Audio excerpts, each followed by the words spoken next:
Hello dear students. आज हम पढ़ेंगे मोहन राकेश के द्वारा लिखित लहरों का राजहंस नाटक, जो हमारे सेकंड ग्रेड के सिलेबस में है। सबसे पहले हम देखते हैं इसके लेखक के बारे में। लेखक कौन है? मोहन राकेश। काव्य का स्वरूप क्या है? ये एक नाटक है। उपजीव्य यानी कि कहाँ से लिया गया है? तो अश्वघोष द्वारा रचित सौंदरनंद महाकाव्य से लिया गया है। शीर्षक ग्रहण सौंदरनंद महाकाव्य के निम्न श्लोक से किया गया है। तो श्लोक क्या है? तम गौरवम बुद्धगतम चकर्ष भार्यानुरागः पुनराचकर्षः सोऽनिश्चयानापियो न तस्थौ तरंग स्तरंग गेश्विल राजहंस है। तो यहाँ से राजहंस शब्द को लिया गया है। तरंग स्तर गेवशिल राजहंस, तो यहाँ से लहरों का राजहंस नाम आया है। इस श्लोक का अर्थ क्या है वो देखें। अर्थात बुद्ध का गौरव उसे नायक नंद को अपनी ओर खींच रहा था। कि बुद्ध का गौरव है वो नायक, यानी इस नाटक का नायक कौन है? नंद है। उसको अपनी ओर खींच रहा है और सुंदरी जो इस नाटक की नायिका होगी, नंद की पत्नी होगी, उसका अनुराग नंद को अपनी ओर खींच रहा है। इसी दुविधा में उससे ना तो जाते हुए बन रहा है और ना ही रुकते हुए। ना तो वो बौद्ध धर्म को ग्रहण कर पा रहा है और ना ही वो रुक पा रहा है, यानी अपनी पत्नी के पास रह पा रहा है, क्योंकि वो असमंजस की स्थिति में है। उसकी स्थिति लहरों पर डोलते हुए राजहंस की सी बनी हुई थी। इसी को लेकर इस नाटक का नामकरण लहरों के राजहंस रखा गया। इसी श्लोक के आधार पर मोहन राकेश द्वारा इस नाटक का शीर्षक लहरों का राजहंस रखा गया है। इसमें कुल 3 अंक हैं। परिचय पात्र का कौन कौन पात्र है? तो नायक तो है बुद्ध का सौतेला भाई जिसका नाम है नंद। नायिका है सुंदरी जो नंद की पत्नी है। अन्य पात्रों में अलका है, निहारिका, शेफालिका, ये तीनों दासियां हैं। श्वेतांग इनका प्रधान कर्मचारी है और श्यामांग अन्य कर्मचारी है। शशांक इनका गृहाधिकारी है और मैत्रेय नंद का मित्र है। भिक्षु आनंद बुद्ध का शिष्य है और मंदारक एक कर्मचारी है। अंकानुसार दृश्यबंध स्थान और समय। जो पहला अंक है, आज हम प्रथम अंक पढ़ेंगे, उसका स्थान है कपिलवस्तु नगरी में राजकुमार नंद के भवन में सुंदरी का कक्ष। समय है रात्रि का समय। दूसरा अंक और तीसरा अंक वो ही सुंदरी का कक्ष है, लेकिन द्वितीय अंक में जो समय है वो उषा काल से पहले का समय है और तृतीय अंक का समय है वो अगली रात्रि का समय है। नाट्य शैली क्या है? यथार्थवादी नाट्य पद्धति है। और अंकानुसार कथानक क्या क्या होगा वो देखें। तो इस अंक की शुरुआत नायिका सुंदरी के कक्ष से होती है। श्वेतांग, श्यामांग, शेफालिका, बीजगुप्त आदि कर्मचारी साज सज्जा में लगे हुए हैं, क्योंकि यहाँ सुंदरी के आग्रह पर कामोत्सव का आयोजन किया जाने वाला है। उत्सव में अनेक अतिथियों को आमंत्रित किया जाता है, परंतु नंद के मित्र मैत्रेय के अलावा और कोई वहां नहीं आता है। इससे सुंदरी बहुत अपमानित महसूस करती है तथा अत्यधिक विक्षुब्ध हो जाती है। इसी तीव्र एवं गहन स्थिति के साथ ही पहले अंक की समाप्ति हो जाती है। फिर शुरू होता है दूसरा अंक और दूसरे अंक में है, इस अंक की शुरुआत भी नायिका सुंदरी के कक्ष से ही होती है। नायक नंद नायिका सुंदरी के श्रृंगार में व्यस्त होता है। बीच बीच में पर्दे के पीछे से, यानी नेपथ्य से, पर्दे के पीछे का स्थान, वहां से कर्मचारी श्यामांग का ज्वर प्रलाप सुनाई पड़ता है। श्यामांग विलाप करता हुआ सा कहता है कि इन लहरों पर से यह छाया हटा दो, मुझसे यह छाया नहीं ओढ़ी जाती।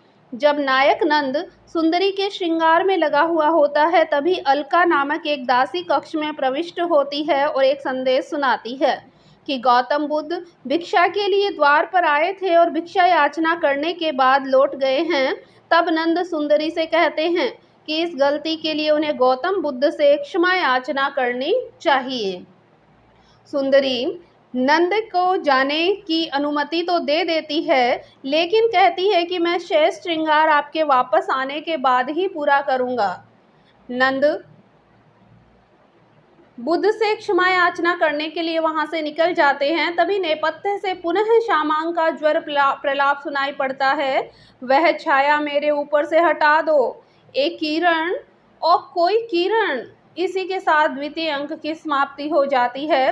तीसरा अंक शुरू होता है। इस अंक की शुरुआत भी सुंदरी के कक्ष से होती है। सुंदरी नंद की प्रतीक्षा में आकुल रहती है। कमलताल के राजहंस उड़कर चले गए हैं। सुंदरी की लंबी प्रतीक्षा के बाद जब नंद वापस लौटते हैं तो उनका सिर मुंडा हुआ होता है, भिक्षु वेश धारण किए हुए हैं। उस समय सुंदरी थक कर सो चुकी है। नंद टूटे दर्पण में अपना चेहरा देखते हैं। जब उन्हें अपना सिर मुंडा हुआ दिखता है तो वे पीड़ा के साथ कहते हैं कि मेरे केश क्यों कटवा दिए, और कटवा भी दिए तो इससे क्या फ़र्क पड़ता है। फ़र्क तो तब पड़ता जब मेरा हृदय बदल जाता, मेरी आंखें बदल जाती। हे सुंदरी, मैंने कहा था कि मैं तुम्हारा विशेषक, तुम्हारे जो विशेषक यानी श्रृंगार की जो सामग्री है वो सूखने से पहले ही आ जाऊंगा, परंतु मुझे खेद है कि तुम्हारा विशेषक सूख गया है। हे सुंदरी, मेरे केश कटवा दिए तो क्या हुआ, मेरे हृदय में अभी भी तुम्हारे प्रति उतना ही अनुराग है, उतना ही प्रेम है। लो, मैं तुम्हारे विशेषक को फिर से गीला कर देता हूँ। यह कहकर नंद जैसे ही उंगली में लेप लेकर सुंदरी के माथे की बिंदु बनाने लगते हैं तो नंद की मुंडित आकृति देखकर वह जोर से चीख उठती है। इस स्थिति में नंद अपने आप को नितांत अकेला और असहाय महसूस करते हैं। वे कहते हैं कि मैं चौराहे पर खड़ा एक नंगा व्यक्ति हूँ जिसे सभी दिशाएं लील लेना चाहती है, और अपने को ढकने के लिए अपने पास कोई भी नंद के पास आवरण नहीं है, ऐसा उसे महसूस हो रहा है। तथा इसी मानसिक द्वंद्व में नंद सुंदरी से बिना मिले ही चले जाते हैं। इसके बाद प्रधान राज कर्मचारी, जिसका नाम है श्वेतांग, वो सुंदरी को बताता है कि कुमार नंद यह कहते हुए यहाँ से निकल गए कि वे अपने केशों की खोज में जा रहे हैं। कौन से केश? जो बुद्ध ने कटवा दिए थे। वे तथागत गौतम बुद्ध से पूछना चाहते हैं कि उन्होंने उनके केशों का क्या किया। उनकी पत्नी को उनके केशों की आवश्यकता है। इस पर सुंदरी वितृष्णा से कहती है, इतना ही तो समझ पाते हैं ये लोग, बस इतना ही तो इनको समझ में आता है। और शामांग के इस संवाद के साथ नाटक का अवसान हो जाता है कि बस एक किरण, केवल एक किरण। विशेष तथ्य देखें इसमें। इस नाटक में ऐसे कथानक का नाटकीय पुनराख्यान है जिसमें सांसारिक सुखों और आध्यात्मिक शांति के पारस्परिक विरोध तथा उनके बीच खड़े हुए व्यक्ति के द्वारा निर्णय लेने का अनिवार्य द्वंद्व निहित है। कि इस नाटक में ऐसा कथानक दर्शाया गया है जिसमें सांसारिक सुख एक तरफ है और आध्यात्मिक शांति एक तरफ है, और इन दोनों के विरोध और इन दोनों के द्वंद्व के बीच में खड़ा है नंद। यह नाटक यथार्थवादी नाट्य रचना पद्धति पर लिखा गया है और उसमें इसी पद्धति के व्यवहारों एवं रूढ़ियों का पालन किया गया है। मोहन राकेश का एक और अन्य नाटक है जिसका नाम है आषाढ़ का एक दिन। इस नाटक की भांति इस नाटक के अंत में भी नायक नायिका से बिना मिले ही लौट जाता है। यानी आषाढ़ के एक दिन के नाटक का अंत भी इसी प्रकार होता है जैसे लहरों के राजहंस का हुआ था। लहरों के राजहंस में कर्मचारी हैं श्वेतांग और श्यामांग। नंद की पत्नी का नाम है सुंदरी। सुंदरी की दासी है अलका। गृह अधिकारी है शशांक। बुद्ध का सौतेला भाई का नाम है नंद। नंद के मित्र का नाम है मैत्रेय। एक दासी है जिसका नाम है निहारिका, और बुद्ध का शिष्य है भिक्षु आनंद। स्थान और समय आपको पीछे बता दिया गया, वो ही बताया गया है वापस से कि अंक 1 में कपिलवस्तु, राजकुमार नंद के भवन में सुंदरी का कक्ष है, रात उतरने का समय है। दूसरे अंक में भी वही कक्ष, तीसरे में भी वही कक्ष। दूसरे अंक में उषा काल से कुछ समय पहले की बात है और तीसरे अंक में अगली रात्रि की बात है। पहला अंक शुरू होता है तो सुने। पर्दा उठने पर अंधेरे में सुनाई देता समवेत स्वर, यानी जब पर्दा उठाया जाता है, नाटक को प्रारंभ किया जाता है तब, तो एक समवेत स्वर सुनाई देता है। और स्वर क्या आता है? समवेत यानी बहुत सारी आवाज़ एक साथ सुनाई दे रही है।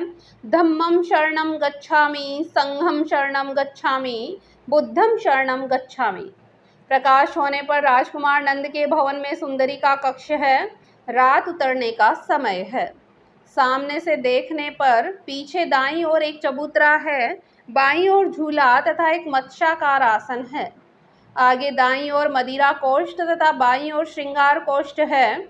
आगे और पीछे दो अलग अलग भागों में दो दीपाधार हैं। एक के शिखर पर पुरुष की मूर्ति है जिसकी बाहें फैली हुई है और आंखें आकाश की तरफ उठी हुई है, तथा दूसरे शिखर पर एक नारी की मूर्ति है जिसकी बाहें सिमटी हुई और आंखें धरती की ओर झुकी हुई है। तो ध्यान रखना कि एक दीपाधार पर पुरुष की मूर्ति है जिसकी आंखें उठी हुई और दूसरे शिखर पर नारी की मूर्ति है जिसकी आंखें धरती की ओर झुकी हुई हैं। उद्यान का मार्ग बाईं ओर से, बाहर का मार्ग सामने से है। सामने के द्वार से निकलकर एक गवाक्ष आता है। गवाक्ष यानी एक खिड़की, दरवाजा। कक्ष के अन्य भागों में आगे का जाने का मार्ग दाईं ओर से है।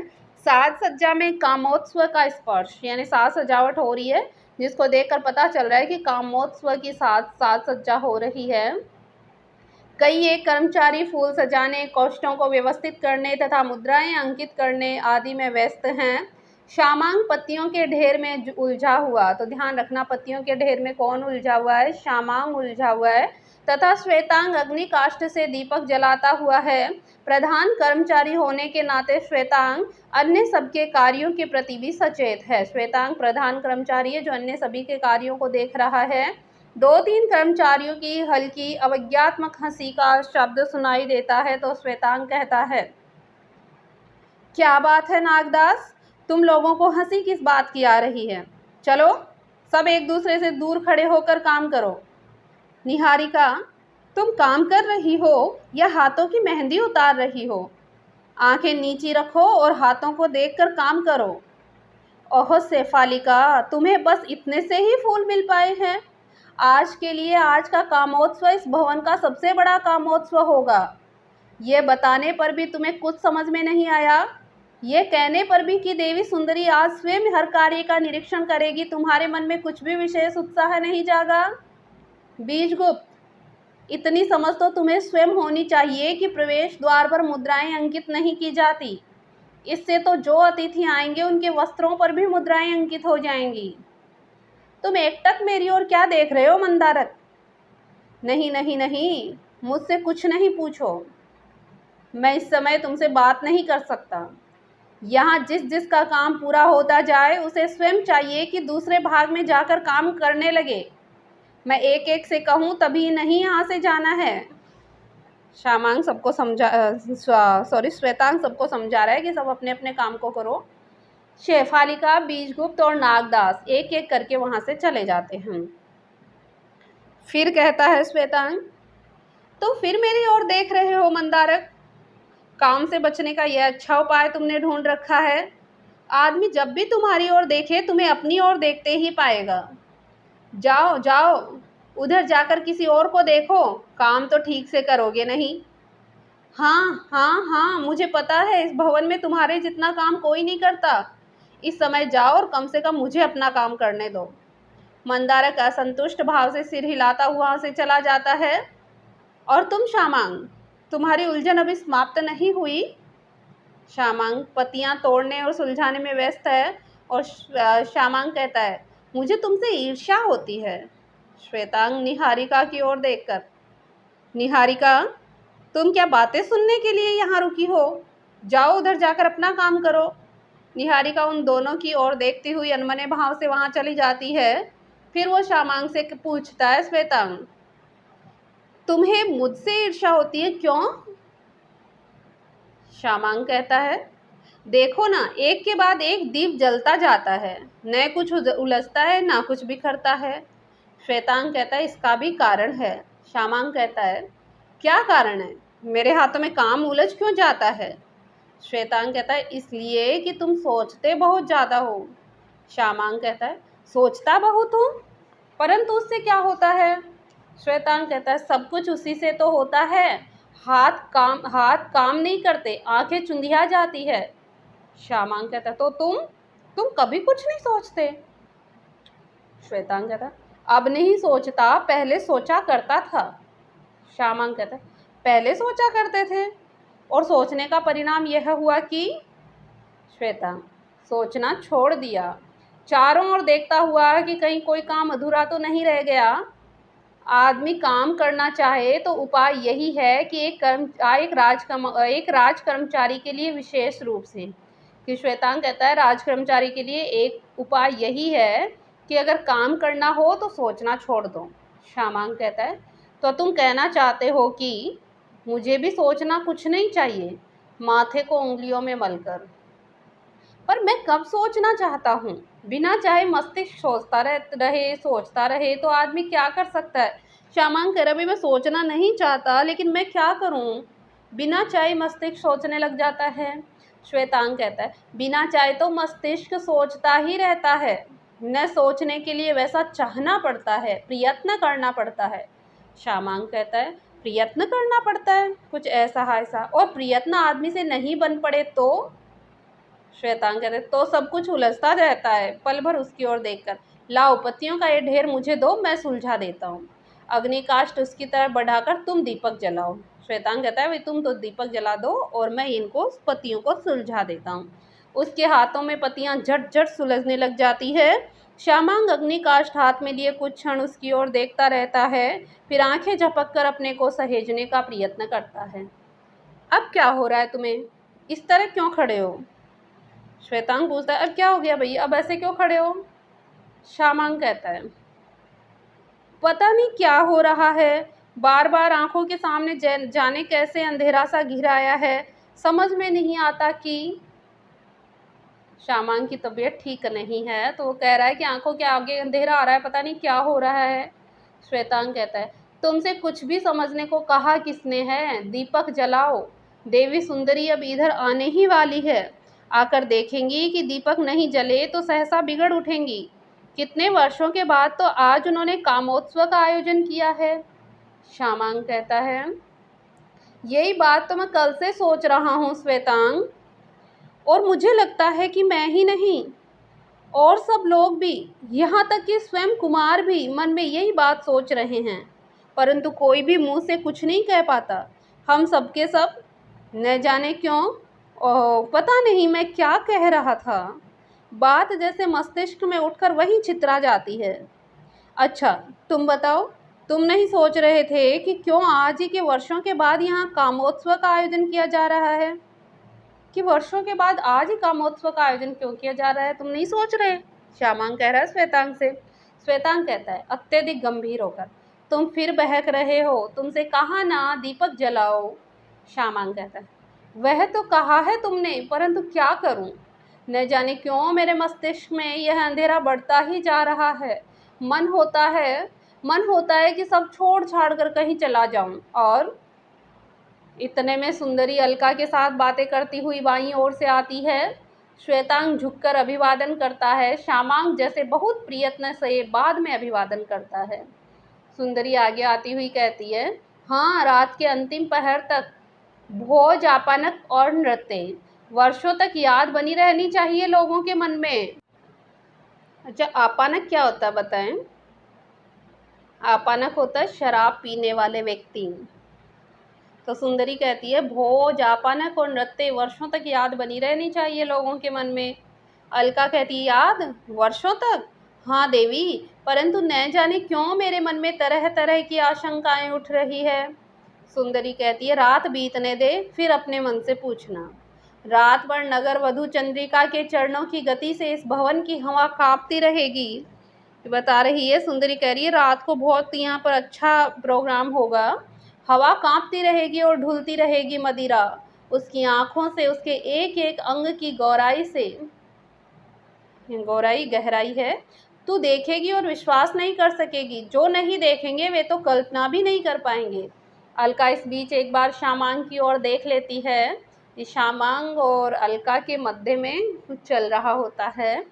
तो अलका एक बार श्यामांग की ओर देख लेती है, फिर जैसे प्रयत्न से अपना ध्यान सुंदरी की बात पर केंद्रित करती हुई अलका कहती है रात देर तक मुझे नींद नहीं आई, जब नींद आई तो सुंदरी ठहर, क्या सोच रही थी मैं? हाँ, शशांक से कह दिया था ना कि आज के लिए उसे कुछ विशेष मदिराएं प्रस्तुत करनी है। अलका आपने अब तक आदेश नहीं दिया, आदेश दे तो मैं अभी जाकर। सुंदरी कहती है अब तक आदेश नहीं दिया मैंने, फिर मैंने सोच कैसे लिया कि? सच अपने पर बहुत निर्भर करती हूँ, मन में बात आने से ही सोच लेती हूँ कि वह पूरी हो जाएगी। अभी सुगंधियों की भी तो व्यवस्था नहीं हुई। अच्छा, पहले शशांक से कह दे, समय बहुत थोड़ा है, फिर भी पुराने रस और आसव मिलाकर वह कई कई नए सम्मिश्रण प्रस्तुत कर सकता है। और देख, उससे कहना कि भोज और पान की सारी सामग्री आज उद्यान में ही सजानी है।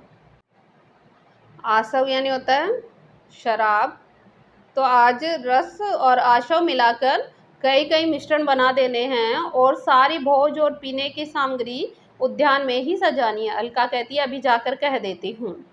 तो दाईं ओर से वो चली जाती है। सुंदरी बढ़कर श्वेतांग की ओर जाती है। सुंदरी कहती है, यहाँ का काम अभी तक पूरा नहीं हुआ श्वेतांग। श्वेतांग कहता है, लगभग पूरा हो चुका है देवी, केवल तोरण सजाने के लिए पत्तियाँ। सुंदरी, पत्तियाँ श्यामांग के लिए छोड़ दो और तुम मेरे साथ आओ। और श्यामांग की ओर देखती है। वह जैसे अंदर के अंधेरे से लड़ता हुआ जड़ दृष्टि से आग के हाथ के अग्निकाष्ठ को देख रहा है कि जो श्यामांग है वो अपने हाथ में लकड़ी ले रखी है, अग्निकाष्ठ, जिससे वो दीपक जला रहा है। तो उसकी ओर जड़ दृष्टि से यानी एकटक देखे जा रहा है। सुंदरी कहती है श्वेतांग से, तुम खड़े खड़े सोच क्या रहे हो कि आग काठ के अंदर है या बाहर? देखो, यह चिंतन बाद में करना, पहले दीपक जलाकर पत्तियां सजा दो। अतिथियों के आने में अब अधिक समय नहीं है, तुम आओ। श्वेतांग दाईं ओर से चली जाती है। श्वेतांग उसके साथ जाता हुआ एक बार अंतर्मुख भाव से श्यामांग की ओर देख लेता है। श्यामांग इस तरह अग्निकाष्ठ की ओर देखता खड़ा रहता है जैसे उसे समझ नहीं आ रहा हो कि वह उसे हाथ में क्यों लिए खड़ा है। श्यामांग उद्भ्रांत सा कहता है, पत्तियां श्यामांग के लिए छोड़ दो। श्यामांग से पत्तियां नहीं सुलझी तो क्या आज कामोत्सव नहीं होगा? श्वेतांग कहता है कि कुछ सोचो नहीं, पर सोचना नहीं सोचना अपने बस की बात थोड़े ना है। पिछले वसंत में आम कैसे बो रहे थे, पेड़ों की डालियां अपने आप हाथों पर झुक जाती थी, परंतु तब यहाँ कामोत्सव का आयोजन नहीं किया गया। आयोजन किया गया है इस बार, जब आम के वृक्षों ने भिक्षुओं का वेश धारण कर लिया है, यानी आम के वृक्षों पर बिल्कुल भी आम नहीं लगे हैं। कल प्रातः देवी यशोधरा भिक्षुणी के रूप में दीक्षा ग्रहण करेगी। यशोधरा कौन है? गौतम बुद्ध की पत्नी। और यहाँ रात भर नृत्य होगा, आपानक चलेगा, यानी शराब की महफिल होगी। फिर कुछ पल ऐसे ही रहता है जैसे उसके सामने अंधेरा घिरा हुआ हो। अग्निकाष्ठ को माथे के पास लाकर इस तरह हिलाता है जैसे उसी से अपने अंदर प्रकाश कर लेना चाहता है। क्या हो रहा है मुझे? कुछ समझ में नहीं आता कि यह आज क्या होता जा रहा है मुझे, और अब मुझे करना क्या है? अग्निकाष्ठ की ओर देखकर, इसे बाहर छोड़ देना है और आकर पत्तियां सुलझानी है, यही ना? अनिश्चित भाव से जाकर अग्निकाष्ठ बाहर छोड़ देता है और आकर फिर से पत्तियां सुलझाने लग जाता है। न जाने इनका सीरा कहाँ है। एक बार हाथ से छूट जाता है तो आकर फिर से एक बार हाथ से छूट जाता है तो फिर पकड़ में ही नहीं आता। झुंझलाकर जगह जगह से डोरियां तोड़ने लग जाता है। दाईं ओर से फिर सुंदरी और अलका प्रवेश करती है। सुंदरी हल्की हंसी के साथ, तो सपने भी देखती है तो ऐसे ऐसे? सूखा सरोवर, पत्रहीन वृक्ष और धुला हुआ आकाश, इसका अर्थ तो यह है कि सहसा ही श्यामांग पर दृष्टि पड़ जाती है सुंदरी की। काम इस तरह से होता है श्यामांग? उन्हें तोड़ तोड़ कर देख क्या रहे हो कि डोरियां पत्तियों में उलझी है या पत्तियां डोरियों में उलझी है? श्यामांग अपने अंदर के अंधेरे से लड़ता हुआ, नहीं, मैं इन्हें तोड़ नहीं रहा, केवल चेष्टा कर रहा हूँ कि किसी तरह ये सुलझ जाए। तो सुंदरी, हाँ, इसी चेष्टा से तो ये सुलझेंगी। जाओ, जाकर ये काम किसी और को सौंप दो और कहीं एकांत में बैठकर सोचो कि जब हाथों में कोई काम नहीं रहे तो हाथों का क्या करना चाहिए। श्यामांग आंखें झपकाता हुआ पल भर उसकी ओर देखता है। कुछ आवेश के साथ सुंदरी कहती, जाओ। श्यामांग किसी तरह पत्तियां संभाल कर एक बार चुंधियाई सी दृष्टि से उसकी और अलका की तरफ देखता है, फिर बाईं ओर से बाहर चला जाता है। सुंदरी पल भर श्रृंगार कोष्ठ के पास रुकती है, फिर मत्स्याकार आसन के पास आ जाती है। स्वर पुनः कोमल और विनोदपूर्ण हो जाता है। हाँ, तो तू अपने सपने की बात कह रही थी ना अलका? क्या देखा था? कह रही थी सूखा सरोवर, पत्रहीन वृक्ष और धूल भरा आकाश। उसे सिर से पैर तक देखकर, ये भरा पूरा यौवन और हृदय में धूल भरा आकाश, इसका कुछ उपाय करना होगा। अलका उसके पास आती हुई कहती है, प्रभात में नींद टूटने से पहले देखा था सपना। प्रभात के सपने सच नहीं होते देवी। अलका कह रही है, भाई सब सुबह सुबह देखा हो सपना तो सच होता है ना देवी, तो मैंने तो ये सुबह सुबह ही देखा था। सुंदरी कहती है, सुना है सच होते हैं, इसीलिए तो उपाय करना होगा, अन्यथा यह न हो कि कल को तू भी भिक्षुणी का वेश धारण करने की बात सोचने लग जाए। अलका कहती, मैं और भिक्षुणी का वेश? नहीं, मैं तो ये बात सोच भी नहीं सकती। मैं तो यही सोचकर सिहर जाती हूँ कि कल भिक्षुणी के वेश में देवी यशोधरा कैसे लगेंगी देवी। सुंदरी आसन से उठती हुई, और सब भिक्षुणियाँ कैसी लगती हैं? मदिरा कोष्ठ के पास आकर चषक में मदिरा डालने लगती है। चषक यानी जिसमें मदिरा डाली जाती है, मदिरा डालने का गिलास। सोचकर खेद होता है कि इतने वर्ष पीड़ा सहने के बाद भी देवी यशोधरा अपनी पीड़ा का मान नहीं रख सकी। एक घूंट मदिरा लेकर बहुत सहानुभूति भी होती है। अलका कहती है, परंतु देवी। सुंदरी, हाँ कह, रुक क्यों गई? अलका, संभव है आज वे उन्हें पहले के संबंध से नहीं देखती। उनके हृदय में जो पीड़ा थी राजकुमार सिद्धार्थ को लेकर, परंतु आज जो लौट कर आए हैं वे गौतम बुद्ध हैं, राजकुमार सिद्धार्थ नहीं हैं। तो अलका सुंदरी से कह रही है कि भाई आज गौतम बुद्ध आए थे तो वो अब राजकुमार सिद्धार्थ थोड़े ना रहे हैं, अब तो वो गौतम बुद्ध बन चुके हैं। सुंदरी कहती है, राजकुमार सिद्धार्थ आज गौतम बुद्ध बनकर आए हैं, इसका श्रेय भी तो देवी यशोधरा को ही जाता है। ये बात कौन कह रही है, आपको ध्यान में रखनी है। ये बात सुंदरी कह रही है अलका से कि राजकुमार सिद्धार्थ आज गौतम बुद्ध बनकर आए, इसका श्रेय भी तो यशोधरा को जाता है। ये कथन किसका है? सुंदरी का। अलका, देवी यशोधरा को है? सुंदरी, नहीं, देवी यशोधरा का आकर्षण यदि राजकुमार सिद्धार्थ को बांध सकता तो क्या आज वे राजकुमार सिद्धार्थ ही नहीं होते? भाई आज वो बनते ही क्यों भिक्षु? अलका कहती है, ऐसा न कहें देवी। सुंदरी, क्यों, क्या ये सच नहीं है? राजकुमार सिद्धार्थ क्यों एक रात चुपचाप घर से निकल पड़े थे? क्यों उन्हें घर की अपेक्षा जंगल का आश्रय अधिक आकर्षक जान पड़ा था? बात बहुत साधारण सी है अलका। नारी का आकर्षण पुरुष को पुरुष बनाता है तो उसका आकर्षण उसे गौतम बुद्ध बना देता है। ये कथन किसका है? ये कथन सुंदरी का है। एक घूंट में चषक खाली करके रख देती है। अलका, आप कहना चाहती हैं कि उन्होंने जो बोध प्राप्त किया है वह? सुंदरी बात बीच में काटकर, उन्होंने बोध प्राप्त किया है, कामनाओं को जीता है, परंतु मैं जानती हूँ कि कामनाओं को जीता जाए यह भी क्या मन की एक कामना नहीं है? कि कामनाओं को जीतना भी तो मन की एक कामना ही है, मन की एक इच्छा ही है, और ऐसी कामना किसी के मन में क्यों जागती है?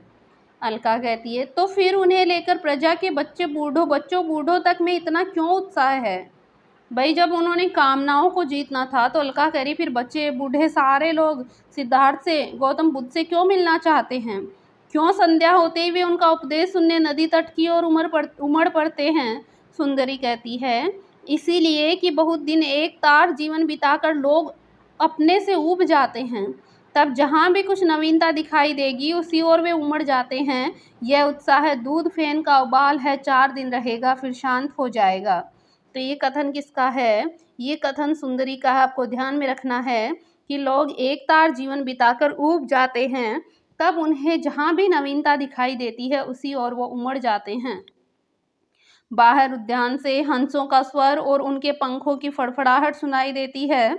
अलका कहती है, परंतु इससे पहले क्यों नहीं कभी? सुंदरी, ठहर, सुन, उतरती रात में राजहंसों का कलरव कैसे मन को खींचता है। कि भाई रुक तो सही, तो एक बार बोल मत।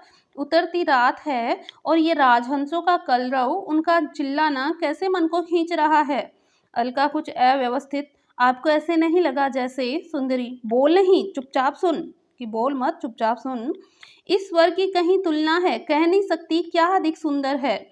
ओस से लदे कमलों के बीच राजहंसों के जोड़े की किलोल या झुटपुटे अंधेरे में दूर से सुनाई देता इनका कूजन। हल्के से हंसकर कोई गौतम बुद्ध से कहे कि कमल ताल के पास आकर कभी इनसे भी वे निर्वाण और अमृतत्व की बातें कहे। ये चोंच से चोंच मिलाकर चकित दृष्टि से उनकी ओर देखेंगे, फिर कांपती लहरें जिधर ले जाएंगी उधर ही तैर जाएंगे। सोचती हूँ उस दिन एक बार गौतम बुद्ध का मन नदी तट पर जाकर उपदेश देने को नहीं होगा। चाहूंगी कि उस दिन इस बीच एकाध बार पानी में पत्थर फेंकने के शब्द सुनाई देते हैं। फिर एक साथ कई पत्थर फेंकने के शब्द और साथ ही हंसों का आहत क्रंदन और उनके पंखों की तेज फड़फड़ाहट। सुंदरी बोलते बोलते रुककर उद्विग्न दृष्टि से उद्यान की ओर देखती है। किसकी धृष्टता है यह? कमल ताल में पत्थर कौन फेंक रहा है? अलका कहती है, मैंने पहले भी ऐसा ही शब्द सुना था। रात के समय हंस अकारण ही नहीं बोल उठते थे, यानी रात के समय मैंने पहले भी सुना है, बिना कारण हंस नहीं बोलते। हंसों का क्रंदन धीरे धीरे हल्का पड़कर शांत हो जाता है।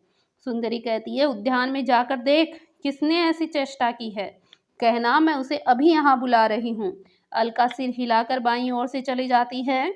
सुंदरी उसी उद्विग्न भाव से श्रृंगार कोष्ठ की ओर जाती है, फिर चबूतरे के पास आ जाती है।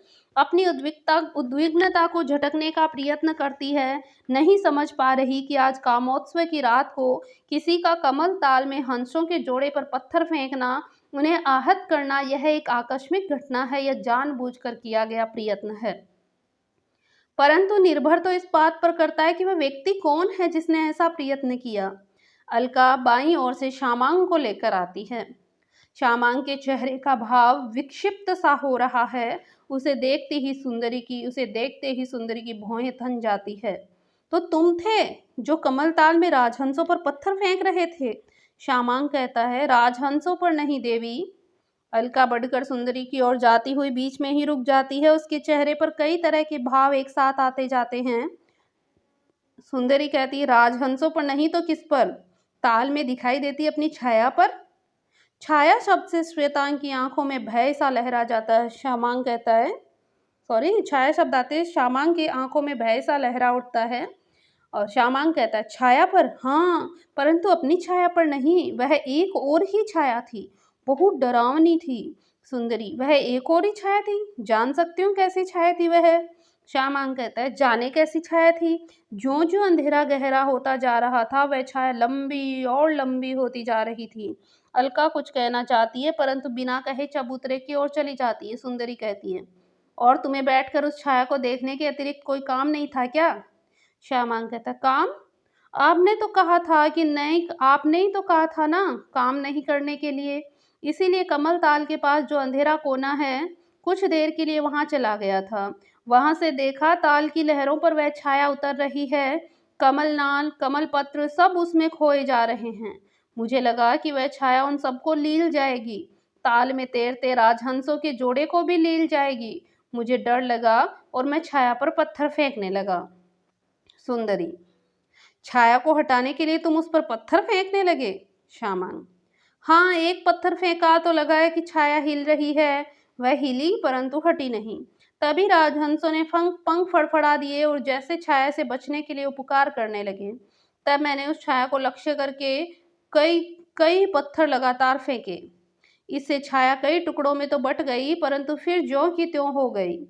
फिर उसने राजहंसों को अपने में कस लिया, जिससे वे चित्कार करने लगे। यानी बहकी बहकी बातें कर रहा है। सुंदरी कह रही है, तुम समझते हो मैं तुम्हारी इन बेसिर पैर की बातों पर विश्वास कर लूंगी?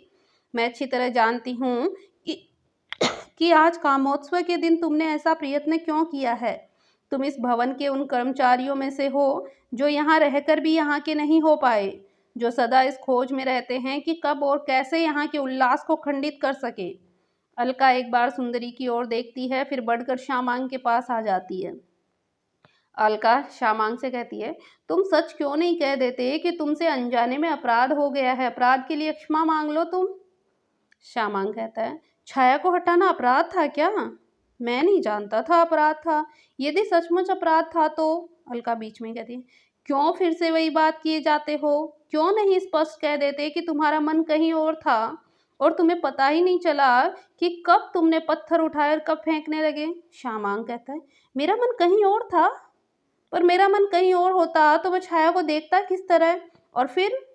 सुंदरी दो एक पग उसकी ओर बढ़ा देती है। सुंदरी कहती है, नहीं, तुम्हारा मन कहीं और नहीं था। तुम्हें आज सचमुच एक छाया ने घेर रखा है।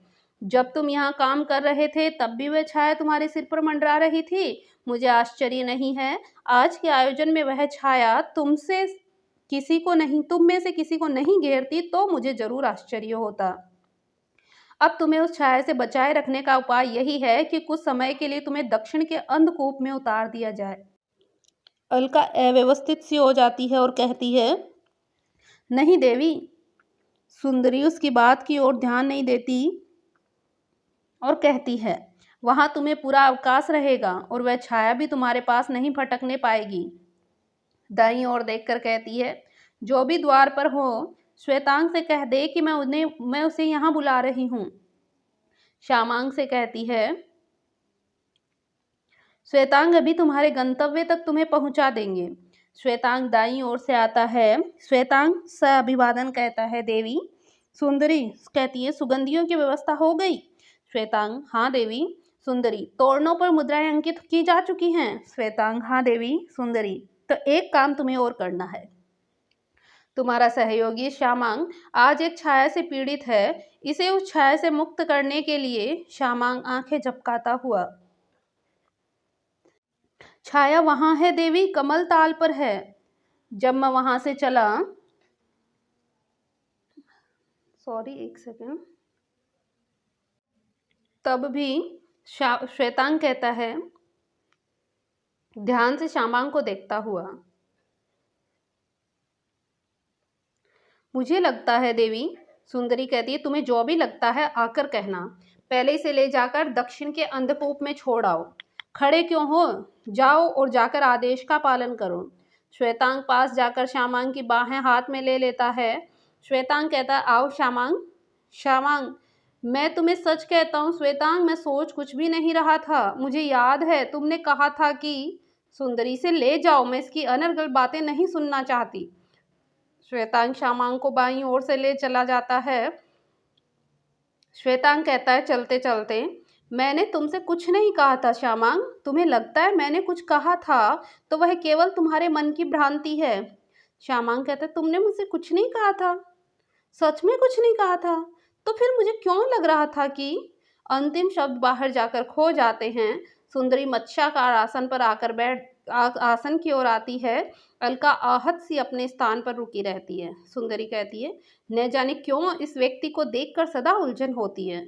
जब ये ऐसा कुछ नहीं करता तब भी जैसे मेरे हर विचार, हर कार्य के सामने एक प्रश्न चिन्ह बनकर आ खड़ा होता है। इसकी आंखों का भाव ही ऐसा है कि सहसा अलका पर सुंदरी की दृष्टि पड़ती है। तुझे क्या हुआ है अलका, तू वहां इस तरह क्यों खड़ी है। अलका अपने को सहेजने का प्रयत्न करती है। हुआ कुछ नहीं देवी, ऐसे ही बस। सुंदरी, ऐसे ही बस क्या, तेरे चेहरे से तो लगता है जैसे, इधर आ तो मेरे पास। अलका अपनी डबडबाई आंखें झपकती हुई उसके पास आ जाती है। बता ना, क्या बात है, तू क्या फिर से अपशकुन की बात सोच रही है। अलका आंखें झुकाकर, नहीं देवी, मैं केवल यह सोच रही थी कि उसने जो कुछ भी किया शायद जानबूझकर नहीं किया। सुंदरी, तू श्यामांग के लिए कह रही है, कुछ तीखे स्वर में। तो तू विश्वास करती है कि उसने सचमुच छाया देखी है। अलका, नहीं, छाया की बात में मैं विश्वास नहीं करती, परंतु कितने दिनों से देख रही हूँ कि धीरे धीरे उसे कुछ होता जा रहा है। अपनी मानसिक शक्तियों पर से उसका अधिकार उठता ही जा रहा है।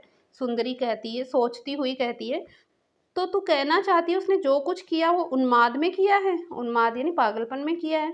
अलका कहती है, उन्माद में नहीं तो सोच समझकर भी नहीं किया। मैं कब से देख रही हूँ वह अपने अंदर ही अंदर कहीं खोया जा रहा है, कि उसके मन की कुछ ग्रंथियां सी उलझ गई है जिनके कारण वह उसे सहानुभूति और उपचार की आवश्यकता है। देवी, अलका कह रही है बात कि उसे यानी किसको, श्यामांग को सहानुभूति और उपचार की आवश्यकता है। देवी, तो पूछा जा सकता है कथन किसका है, अलका का है, और किसे सहानुभूति और उपचार की आवश्यकता है, श्यामांग को। मैं कितना चाहती थी उसके लिए कि उसके लिए कोई ऐसा कुछ कर सके जिससे वह, सुंदरी, तो तू कहना चाहती है कि, परंतु तेरे कहने का अर्थ कहीं यह तो नहीं कि, नहीं, ऐसा नहीं हो सकता। तेरे कहने का अर्थ शायद इतना ही है कि उसकी ठोड़ी को छूकर उसका मुंह अपनी ओर कर लेती है। अच्छा बता, तू उससे प्रेम तो नहीं करती। अलका होठ काट कर सिर झुका लेती है। ओहो, मैं नहीं सोचती थी कि पर तू किसी से प्रेम करती है तो उस तरह के सपने कैसे देखती है। और श्यामांग क्या कोई ऐसा व्यक्ति है जिससे, पर यह बात शायद पूछने की नहीं। अच्छा ठहर, मुझे थोड़ा सोचना होगा। झूले की ओर जाती हुई सोचना होगा कि तेरा और उस व्यक्ति का संबंध झूले के पास रुक कर। पर सुन, अलका उसके पास चली आ जाती है। तुझे सचमुच विश्वास है कि तू उससे प्रेम करती है? अलका जैसे कुछ भी कह पाने में असमर्थ आंखें दूसरी ओर हटा लेती है और चाहती है कि उसे इस तरह का दंड नहीं दिया जाए। सुंदरी कह रही है, अगर तू चाहती है कि इस तरह का दंड नहीं दिया जाए तो देख, मैं तुझे निराश नहीं करूंगी। तू जानती है मैं तुझे कितना चाहती हूँ, तेरी भावना के लिए मैं। परंतु अलका, मुझे अब भी विश्वास नहीं होता कि उसने जो किया जानबूझकर नहीं किया। मैं अब भी सोचती हूँ कि, पर शायद ठीक नहीं सोच रही। झूले के पास से हटती हुई, अच्छा तू जाकर शशांक से कह दे कि उद्यान में अतिथियों के आसन लगाने से पहले एक बार आकर मुझसे मिले, मुझसे बात कर ले। श्वेतांग लौट कर आता है तो मैं श्यामांग के लिए दूसरा आदेश दे दूंगी, यानी उसको वापस बुलवा लूंगी। हल्के से उसका कंधा थपथपा देती है। अलका सिर झुकाए दाईं ओर से चली जाती है। अंतर्मुख भाव से कह सोचती है सुंदरी कह रही है, सच एक ही व्यक्ति को लेकर कैसी विरोधी भावनाएं जागती है अलग अलग लोगों के मन में। अलका उससे प्रेम करती है, स्वयं कुमार के मन में भी उसके लिए विशेष स्नेह और अनुराग है। जब भी अकेले होते हैं उसे पास बुलाकर देर देर तक उससे बात करते रहते हैं। परंतु मुझे क्यों उससे चिढ़ होती है? क्यों लगता है कि वह एक व्यक्ति नहीं, दो आंखों का एक अनचाहा भाव है जो हर समय इस घर की हवा में घुला मिला रहता है। इस बीच नंद सामने के द्वार से आता है, यानी उनका जो पति है सुंदरी का, वो सामने के द्वार से आता है। उसके चेहरे से थकान झलकती है। वह एक बार सुंदरी की ओर देखकर सीधा मदिरा कोष्ठ की ओर बढ़ जाता है। सुंदरी उसका आना लक्ष्य नहीं करती, यानी उसको देखती नहीं है। और आज का उसका प्रमाद क्या सचमुच अकारण ही था? सुंदरी अपने में खोई हुई है कि श्यामांग का प्रमाद क्या सचमुच अकारण ही था? अलका ऐसा समझती है, परंतु मेरा मन क्यों इस बात पर विश्वास नहीं करना चाहता? मुझे क्यों लगता है कि नहीं, अब अलका से कह दिया है तो जैसे भी हो उसे यहाँ स्वीकार करना ही होगा। भई अब अलका से कह दिया कि उसे बुला लेंगे तो वापस मैं श्यामांग को बुला लूंगी। हाँ, इतना अवश्य देख लेना होगा कि नंद 2 घूंट मदिरा पीकर चषक रख देता है तो सहसा उसका ध्यान, यानी सुंदरी का ध्यान नंद की ओर जाता चला जाता है। आप कब आए? नंद, अभी आया हूँ। सुंदरी, और मैं कब से प्रतीक्षा कर रही थी, सोच रही थी कि। नंद उसकी ओर देखता हुआ, उसकी ओर आता हुआ, ये सोच रही थी कि मैं नहीं आऊँगा? सुंदरी, ऐसा मैं सोच सकती थी?